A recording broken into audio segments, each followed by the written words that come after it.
This Friday, Jamie Lee Curtis and Lindsay Lohan are back to switch things up in Disney's Freakier Friday. Totally. Yes. It's an absolute riot. Woo! And the only movie that can be described as So much weirder than the last time.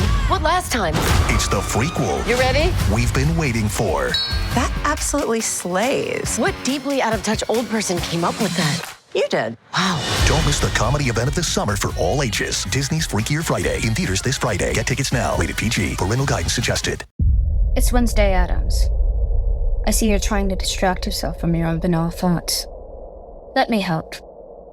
Here's a recording thing made of my latest root canal.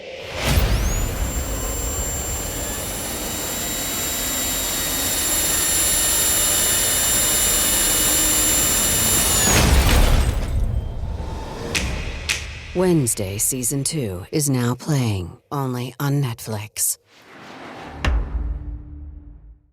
The #1 selling product of its kind with over 20 years of research and innovation. Botox Cosmetic, onabotulinum toxin A, is a prescription medicine used to temporarily make moderate to severe frown lines, crow's feet, and forehead lines look better in adults. Effects of Botox Cosmetic may spread hours to weeks after injection, causing serious symptoms. Alert your doctor right away as difficulty swallowing, speaking, breathing, eye problems, or muscle weakness may be a sign of a life-threatening condition. Patients with these conditions before injection are at highest risk. Don't receive Botox Cosmetic if you have a skin infection. Side effects may include allergic reactions, injection site pain, headache, eyebrow and eyelid drooping, and eyelid swelling. Allergic reactions can include rash, welts, asthma symptoms, and dizziness. Tell your doctor about medical history, muscle or nerve conditions including ALS or Lou Gehrig's disease, myasthenia gravis, or Lambert-Eaton syndrome and medications, including botulinum toxins, as these may increase the risk of serious side effects. For full safety information, visit BotoxCosmetic.com or call 877-351-0300. See for yourself at BotoxCosmetic.com. Pie in the Sky Media.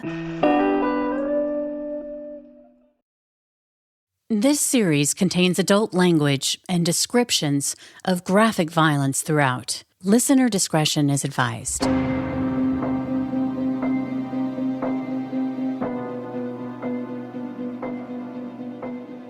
It's ironic, given the story you'll hear today, but during World War II, when American soldiers arrived in the devastated war-torn cities and towns across Europe, they did so driving those now iconic Jeeps.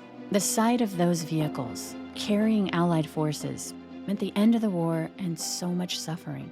But it was more than that. The GIs began to represent not just freedom from tyranny, but also for a special kindness. Many soldiers stopped along the way to share their Hershey chocolate rations with the children they would meet. This simple kindness, coupled with the Jeep and the soldiers, was a powerful legacy that good had triumphed over evil, but also freedom and the sacrifice of strangers to help those in need. But in this week's episode, when a shiny black Jeep with a hot pink grill pulled up to a man in distress, kindness and service were the last thing on this driver's mind. She had no remorse. She was just like, she was thugged out. She had no remorse at all. She was so right in that moment. She felt like she had done something. Welcome back to Criminal Mischief with Carolyn and Brandon. You're listening to episode 129, The Vigilante. Clayton County, Georgia is a bustling hub of activity. It's the 5th most populated county in the metropolitan area of Atlanta and home to the busiest airport in the world. In 2024, more than 108 million passengers traveled through Hartsfield-Jackson Atlanta International Airport.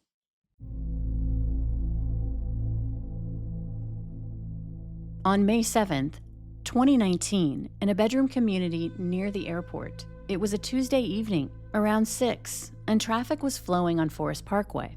That is until a red Dodge Dakota, out of nowhere, blew through a red light and plowed into an 18-wheeler. Accident occurred where a 2002 red Dodge Dakota ran a red light, struck a semi-truck.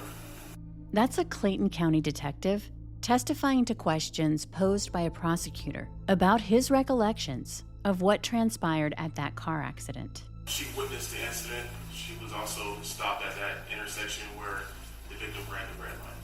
He's referring to a young woman, 21-year-old Hannah Payne, who was about to turn onto the same intersection of Forest Parkway when she saw that red truck run through a red light and crash into that semi.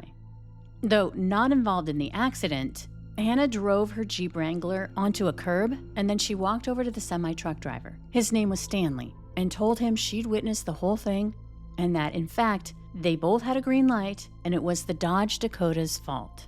Speaking of the Dodge Dakota, judging by the exterior paint, even before the accident, it had seen better days. The truck's red paint was faded with gray splotches of primer, as if at some point the owner of the vehicle had plans to repaint it but hadn't gotten around to it yet. Now it was even worse for wear. The older model Dodge Dakota's front end was smoking and leaking fluid.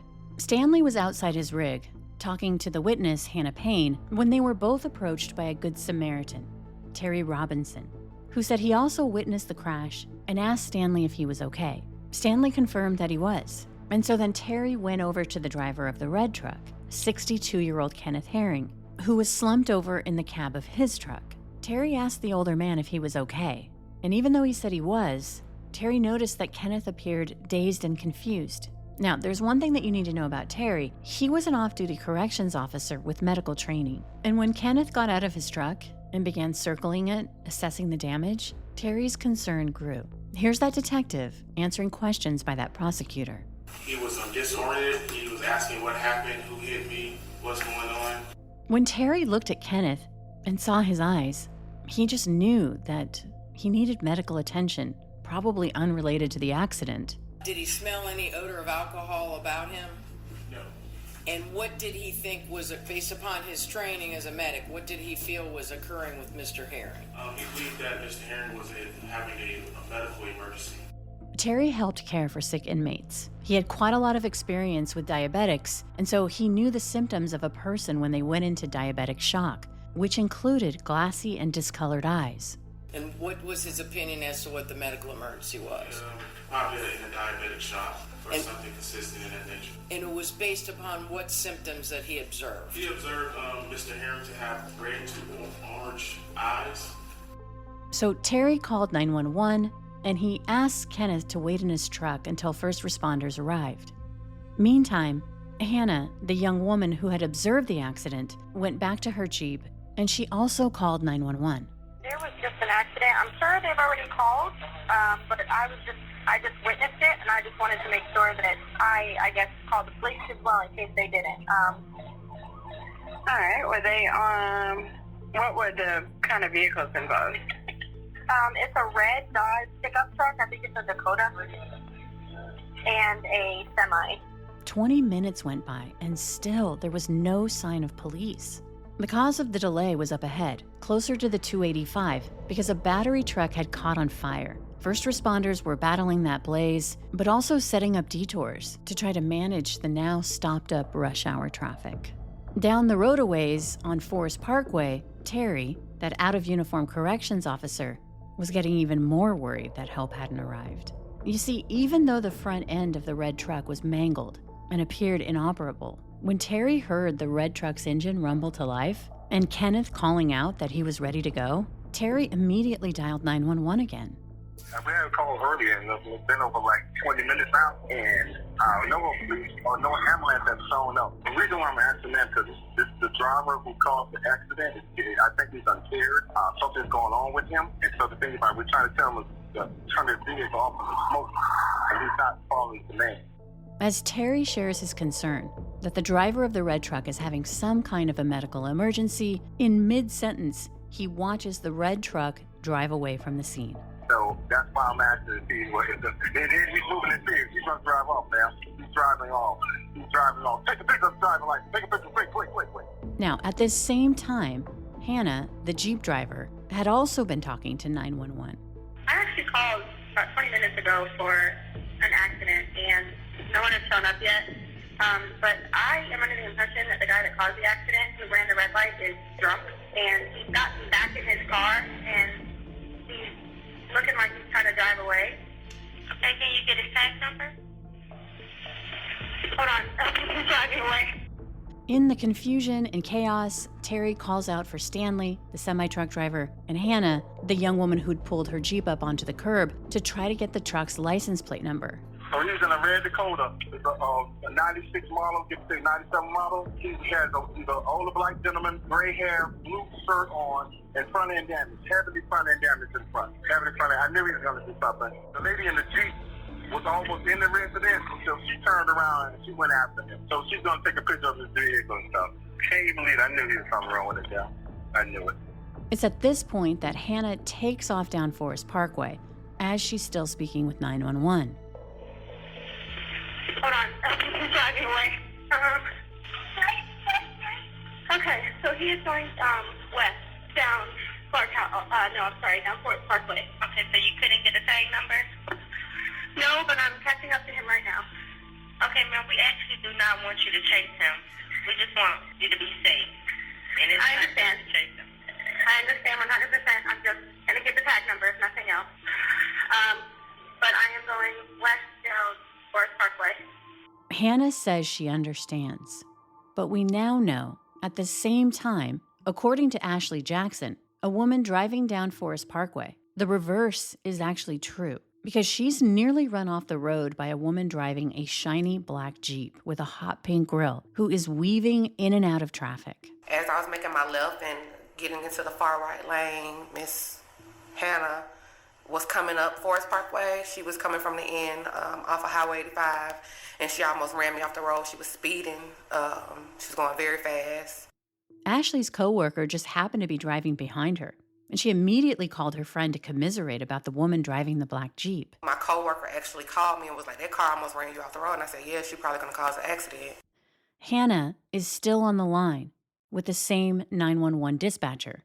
And when she catches up to the red truck, she reports the license plate number to the operator, who then makes it clear to Hannah that she needs to go back to the original accident scene. If you can go back to that location where the incident happened, it's because someone is actually on the way to you guys now. Okay, well, there's a police officer there, but he is drunk. I'm sorry that I'm here to tell you I'm not going to follow him. Now, I'm going to break this down a bit further. When Hannah had been at the original accident scene, Terry had surmised that the driver of the red truck, Kenneth, was impaired in some way. According to Terry, he didn't say the driver of the red truck was drunk, but that he believed he was having a medical emergency. However, despite having no contact with Kenneth after the accident, Hannah determined that he was drunk. And if you listen closely, she disregards the 911 operator and defiantly says she's not going to continue following him. He is drunk. I'm sorry that I'm here to tell you I'm not going to follow him. Hannah sees the driver of the red truck turn onto Riverdale Road, where he's immediately stopped in bumper-to-bumper traffic. And she seizes that opportunity to swerve her Jeep in front of the grill of the red truck, essentially pinning him in. And then she gets out of her Jeep and goes up to the driver's side door of the red truck, carrying her cell phone, which is still engaged with the 911 operator. Here's Ashley Jackson. Here's what she says happened next. I got to Riverdale Road. Traffic was everywhere. Well, traffic was stopped. It was just one of those days that it was just very busy. There was already something going on at the highway. People were out walking all over the place. And she had maneuvered her car in front of another vehicle and stopped them. I saw her at the driver's side door of the vehicle yelling obscenities for the man to get out the car. And it looks like she was trying to fight him through the window. And what was her demeanor at this time? Very aggressive. Very aggressive. And what made you kind of stop at that time? Because she was yelling, get out of the car, MFer. Like banging at him like this, like get out of the car. So it was the big scene. At some point during the tussle with Kenneth Herring, Hannah Payne dropped her cell phone on the ground. She continues to yell at the old man, who witnesses would later say appeared to be dazed and confused. I just saw her hands moving, get out of the car, motherfucker, doing all this. I never saw anyone's hands come out of the window, per se, but I did see her at the window. And could you see anything that the victim was doing inside of the vehicle at that time? I couldn't see anything he was doing inside the vehicle. I never saw his hands come out of the vehicle from where I was. Now, after you observed her hands moving, In telling the victim to get out of the vehicle, what, if anything else, did you see? Her pull a gun. After she pulled the gun, she shot him and she said, "Now you need an ambulance."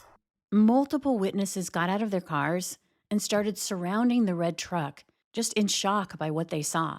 One of these Good Samaritans was a man named Cameron, who had quickly pulled out his phone and before the shooting had hit record. I ended up approaching the intersection and then seeing that everybody was stopped out watching Miss Hannah Payne outside of her vehicle. What did you observe? I mean, obviously you didn't know her name at the time, but what did you observe happening that drew your attention? Just seen her outside hitting on his window or his car door, and that's what made me just pull out my phone. And describe what you see as far as where is Miss Payne standing when you see her? Well, her back is towards me, so I didn't see her face or anything, but she was actually standing at the guy's driver door. Okay. That's what I saw. And what did you see her doing at that driver's door? Yelling, hitting on the window, hitting on the door, whatever she was doing. From your angle? From my angle. It appeared that she was hitting on either the window or the door? Yes. Could you see if she had anything in her hands? At the time, no, I did not. What else happens next? I ended up pulling out my phone to record. Honestly, I hate to say it like this, but it was like another day in Clayton County. And as I was recording, I heard a gunshot. The video wasn't crystal clear, and neither is the audio. But he did have a bird's eye view of the woman we now know is Hannah Payne lunging into the cab of the red truck. Here's that audio from the video.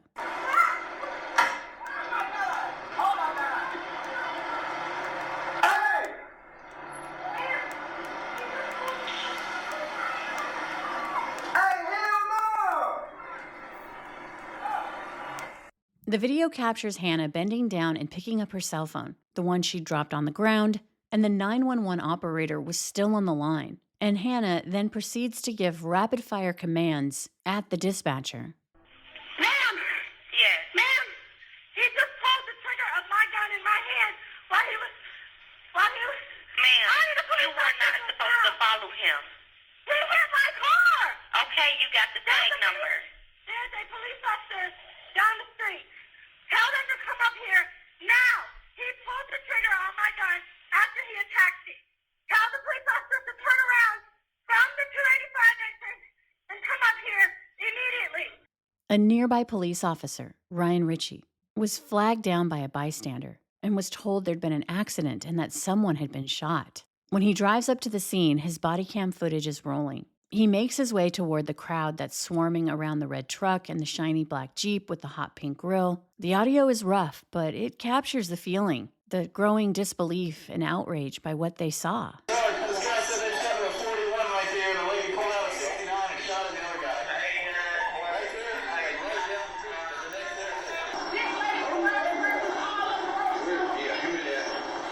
Officer Ritchie called out, "Who shot him?" Hannah Payne replied, "I did." When he walked up to Hannah, she is still on the phone with 911. Her cell phone is pressed up to her ear, and she hands the officer her gun, and also a copy of her concealed carry permit. He proceeds to ask her if she has any other weapons in her possession. The officer then goes to the victim, Kenneth Herring, in the cab of the red truck. He's unresponsive. The elderly man is in bad shape. Officer Ritchie applies pressure to the gunshot wound to his stomach. He holds his head in his hand and tells Kenneth to stay with him. Hey, sir, stay with me, okay? Stay with me. Take care of me, all right? We're here for you, okay, Hank? All right? Everyone's on their feet, okay? In the background, another Good Samaritan tries to reassure Kenneth, a stranger to him who was bleeding out in the truck, and calmly, with emotion, says that they're there for him. Kenneth Herring was eventually rushed to the hospital. Back at the scene, Hannah had been handcuffed and placed in the back of the police car, where she told the officer that the shooting wasn't her fault and that the man in the red pickup had pulled the trigger on her gun. It's back to school season, and Clorox is donating 2 million disinfecting wipes to classrooms across America. Because back to school means things can get a little bit messy. Just ask kindergarten teacher Miss Gibson. Give me just one Clorox wipe and I'm ready for glitter glue, exploded lunchbox yogurt, peanut butter handprints, runny noses, picking noses, rubbing noses. Touching noses. Thank you, Edward. Ooh, nap mats and lockers and tissue boxes. And Clorox scissors. disinfecting wipes. Teacher's #1 wipe. Clean feels good. Based on unit sales data. Ryan Reynolds here from Mint Mobile. With the price of just about everything going up, we thought we'd bring our prices down. So to help us, we brought in a reverse auctioneer, which is apparently a thing. Mint Mobile Unlimited Premium Wireless. How to get 30, 30, bit to get 30, bit to get 20, 20, 20, bit to get 20, 20, bit to get 15, 15, 15, 15, just $15 a month? Sold! Give it a try at mintmobile.com/switch. Upfront payment of $45 for 3-month plan, equivalent to $15 per month required. New customer offer for first 3 months only. Speed slow after 35 gigabytes if network's busy. Taxes and fees extra. See mintmobile.com. This episode is brought to you by Greenlight. Get this. Adults with financial literacy skills have 82% more wealth than those who don't. From swimming lessons to piano classes, us parents invest in so many things to enrich our kids' lives. But are we investing in their future financial success? With Greenlight, you can teach your kids financial literacy skills like earning, saving, and investing. And this investment costs less than that after-school treat. Start prioritizing their financial education and future today with a risk-free trial at greenlight.com/Spotify. Greenlight.com/Spotify. Hannah was taken to the police station. She's placed alone in a surveilled interrogation room where she's filmed biting off her acrylic nails one by one and placing them in her pocket. When asked about this, she said that some of her nails had been broken during the struggle. She also tells investigators that she had followed the red truck until she saw it stuck in traffic after he turned onto Riverdale Road. And quote, "I found an opportunity and I pulled in front of him and I stopped him." She says what happened next was quick, that she then went up to the driver's side door and Kenneth Herring said, "Who are you?" And she said something to the effect that she was no one, but that he needed to stay put. Hannah then claimed that he said, "I've got something for you." And they began to fight and he grabbed her shirt and neck. Then she says he pressed his foot into the gas pedal, causing the truck to jerk forward into the wheels of her Jeep, essentially her along with it, because she claimed he had her neck gripped in his hands. She says this is what prompted her to brandish her gun. According to Hannah, he said, "Shoot me." And then he apparently grabbed her hand, and then they fought over the gun. He grabbed her hand, twisted it backwards, and that's when she said that she tried to pull her hand out, while at the same time not leaving her gun behind, and that somehow that specific set of movements caused Kenneth to pull the trigger of her gun. Photographs were taken of Hannah's ripped shirt that she claimed was a result of Kenneth grabbing and pulling her when he pressed on the gas. She had faint scratches to the back of her neck. An area of her right wrist was slightly swollen, and there was a small mark on her lip where she said he'd hit her. But according to witnesses and the entirety of the recorded 911 call, Hannah's story didn't match up. Meanwhile, back at the hospital, Kenneth Herring passed away from the gunshot wound. When investigators went through his truck, they found the hypodermic needles, confirmation that Kenneth Herring was diabetic. Further, toxicology tests revealed that Kenneth had no drugs or alcohol in his system. Hannah Payne was arrested and charged with 1 count of murder. Kenneth's wife was beside herself when she learned that Hannah Payne had been able to get out of jail on a $100,000 bond. When asked by the media what her thoughts were about what had happened to her husband, because I know he was having a diabetic episode, because he don't just run off the scene. I knew he was trying to get to the hospital. I had a feeling about that. He's not a violent man, so I know that interacting with her was not true. What was your reaction when you first heard about what happened? I was wondering why she was following him, why she didn't just do like the 911 operator said and, just get the tag number and just stay back. I was still trying to figure why she was trying to actually follow him all the way, block him in and kill him. I'm still trying to figure that out. What was the point? Were you perplexed by her attorney trying to make it seem like he was the aggressor? Yeah, I really was. And he couldn't even get out of the truck, first of all. Her car was literally blocking him from opening the truck, so he couldn't even get out of the truck. So how could he be the aggressor? But she came to him. Yeah, exactly. Exactly. Punched him in the face 3 times, they said. Do you think she was trying to act as the law? Yes, I do. I really do. I said that when I first heard she was following him for a whole mile. She was trying to act like the police.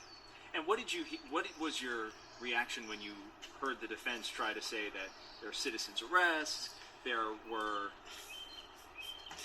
I don't believe in that. It wasn't a felony. It was a hit and run. She should have just got the tag number just like the people said and just gave it to him. a white woman shoots a seemingly defenseless black man in medical distress. From day one, the slaying of Kenneth Herring was thrust into the national spotlight. even though Hannah's family and friends denied that she was a racist. We're sorry for what happened and everything in regards to Mr. Herron's family and everything, but Hannah is not the person that they are saying she is. She's not at all. She's the sweetest, most caring. Does not see color, does not see race, nothing at all. She is just an amazing human being. They claimed that their daughter was a well-intentioned young woman trying to do her civic duty before things went off the rails. However, a month after Hannah was originally charged with murder, additional felony counts were added, including aggravated assault and false imprisonment for blocking Kenneth in with her Jeep and, according to the prosecution, holding him at gunpoint. Hannah Payne pleaded not guilty, claiming her actions were in self-defense. The trial, delayed for 4 years, began in December of 2023. Ultimately, the state ruled out race as a motive for murder, focusing on their belief that Hannah Payne was an entitled vigilante. Here his vehicle is still in gear, and while he's trying to deal with the defendant at his door, his car moves forward. And what happens is that he bumps into her Jeep, her black and pink Jeep, and she's going to tell you, you're going to hear her say that that's why she shoots him. And once that happens, you'll hear an escalation in what she's saying. Get the f*** out of the car! Get the f*** out of the car! I will shoot you! I will shoot you! Well, the defense tried to paint the picture that Hannah Payne was a naive young woman who was a good Samaritan in a bad situation. In her mind, she's a young individual trying to help out. But the prosecution's many witnesses described a very different interaction that they'd seen between Hannah Payne and Kenneth Herring that day. She got out of her Jeep and she immediately went to the truck driver's side, yelling and punching. Could you see anything about the facial expressions or anything like that on the driver of the truck? He looked confused and shocked, so I figured something was wrong with him. She was pointing the gun at him, telling him to get out the car, get out the car. And I think she got a little frustrated because he wasn't getting out the car. Could you describe the demeanor of the woman with the gun? At what point? Let's start when she first gets out of the Jeep. What do you Anger. She was like, it's almost like she was in a rage. Another witness took the stand. And it caught my attention because it was like really aggressive. I thought it was just road rage at the time. And then a woman popped out of the car and she said, "Get the F out the truck," to him a bunch of times, and she pulled out her gun. And according to witnesses after the shooting, Hannah appeared to show no signs of remorse and didn't try to help Kenneth in any way. What was the defendant's demeanor immediately after the victim was shot? She had no remorse. She was just like, she was thugged out. She had no remorse at all. She was so right in that moment. She felt like she had done something. Other witnesses had observed a similar attitude. And she was just kind of walking around. But I don't remember her going back to the truck, approaching the truck again. Remember, Hannah Payne had continued her call with the 911 dispatcher when the first officer on the scene came up to her. When I saw her, she had the gun and the cops were coming, and she just was like, "Here, gave it to them." Like I don't know. There wasn't a lot of emotion. Hannah, despite a slew of witnesses who contradicted the story she told detectives, took the stand and testified that Kenneth's death wasn't her fault.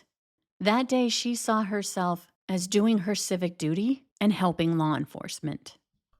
When I stopped, I was under the impression, with me having 911 on the phone, that I could just be kind of like a messenger. But the truth is, she had already given the message. Before she'd cornered Kenneth in his red truck, she'd already relayed his license plate number to the 911 dispatcher. And if you'll recall, when she gets out of her Jeep and goes over to the red truck, the 911 call is being recorded. Here's the prosecution. Blocks him in. And all of this is narrated on a 911 call. And you will hear the defendant screaming, "Get out of the car! Get out of the car!" And witnesses will tell you that she jumps out and is going straight to his driver's side. On the stand, Hannah tried to make herself seem like she was the victim when she says he reached and grabbed her through the window and then touched down on the gas pedal for a moment, dragging her with him. And that's when she shouted that she had a gun. So she's jumping out screaming. And the witnesses will tell you that they observed her being the primary aggressor. But what happens is because Mr. Herring is trying to defend himself, he moves his vehicle, or either his vehicle goes into gear, is already still in gear, and while he's trying to deal with the defendant at his door, his car moves forward. And once that happens, you'll hear an escalation in what she's saying. Get the fuck out of the car! Get the fuck out of the car! I will shoot you! I will shoot you! And according to that 911 call, Hannah had been told multiple times to stand down, to go back to the original scene of the accident. The defendant, even though the first accident really didn't have very little to do with her, has the audacity to get in her vehicle and chase him. The defendant is narrating what she's doing to the 911 operator, who of course, tells the defendant, ma'am, don't chase him, because she tells that 911 operator, well, I'm not going to follow him. I don't know what he's going to do. Not only does she not listen to the authority of the 911 operator, but when she's cross-examined by the prosecution, she balked when asked to confirm that the 911 operator had, on 4 occasions, told her not to pursue the man driving the truck. All right, and the dispatcher tells you after that, you know that's what I want. I want you guys to go back to the location where it happened, and an officer will be out there momentarily. So that's a 4th time she's telling you again, don't follow and head back to the incident location, correct? Incorrect. Okay, so what am I missing? She said, which in the transcript it reads differently than what you can hear on the call. I'm talking about the transcript that's before you, Miss Payne. I'm just speaking from facts of what I've known. I'm asking you to If she could allow the witness to finish answering the question instead of interrupting her. The defendant is... Get her question answered if she allowed her to finish hers. Your response, the defendant is not responsive to the question. I'm only asking her about the transcript that's in front of her. So I'm going to overrule the objection, and Ms. Beanie will answer the question that's been posed. Okay. You can explain after you've indicated whether she's correct or not correct. So can you repeat your question?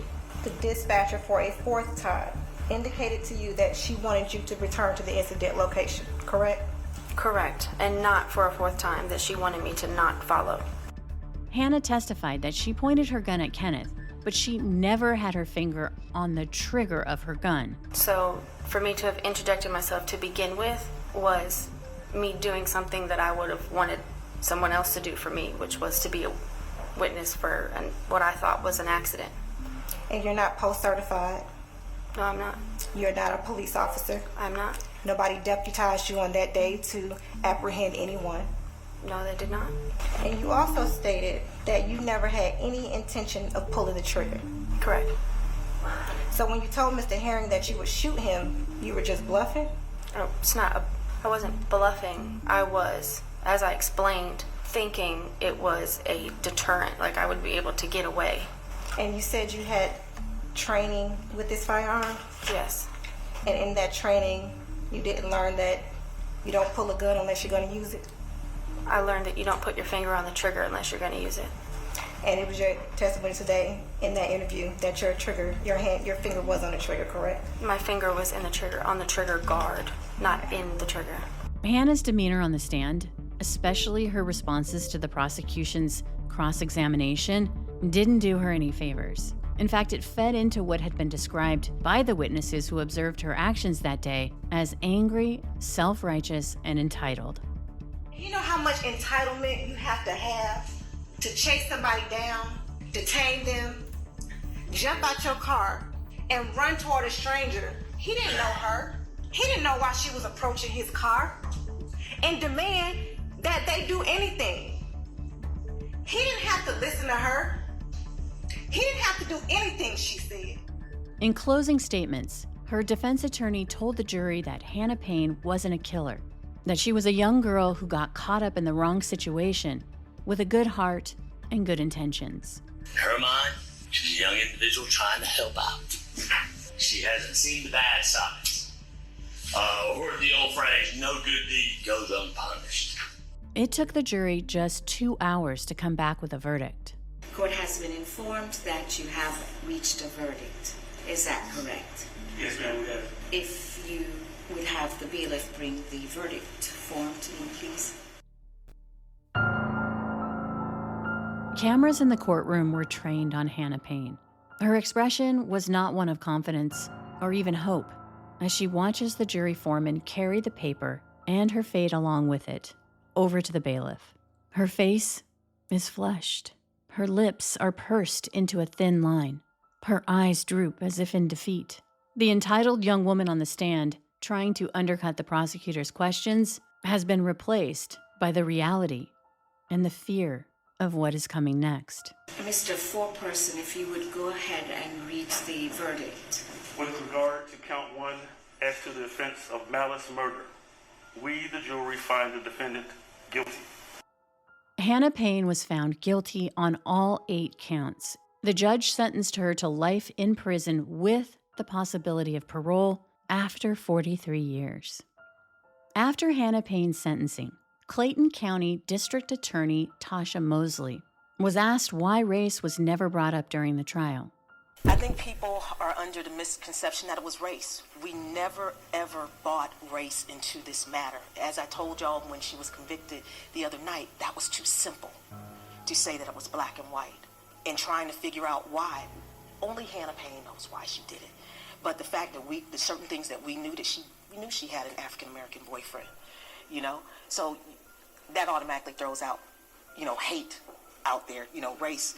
She only knows, why she did it. We've talked about class division, Bonnie and I were sitting there talking about maybe it's because of she was here and she thought he was there because of... From Cloud 10, Criminal Mischief is a pie-in-the-sky production recorded in the beautiful Pacific Northwest. We're produced by Brandon Morgan and myself, music by Soundstripe. I'm Carolyn Osorio, your writer and host. That we're having that type of security in this type of case when justice was served. Somebody did not walk out of here free. She is going to prison for the next 43 years. America needs to heal. These families need time to heal, and that you're not helping them heal by threatening their lives. As to Hannah Payne's motivation for murdering Kenneth Payne, we sat in our office for 4 years. We were having these discussions and trying to figure out why. Only Hannah Payne knows why she did it. We will never know. We will never know because she never really told us the truth on the stand. Up next, Criminal Mischief bonus content. Here, my co-host Brandon Morgan and I discuss the case in more detail. Hey, and remember, the show is also available to view and listen to on our Criminal Mischief YouTube channel. And as always, thanks for listening. From Pie in the Sky Media, Criminal Mischief is an EVO production, recorded live in the beautiful Pacific Northwest. We're produced by Brandon Morgan and myself, music by Soundstripe. For EVO Creative, I'm Carolyn Osorio, your writer and host.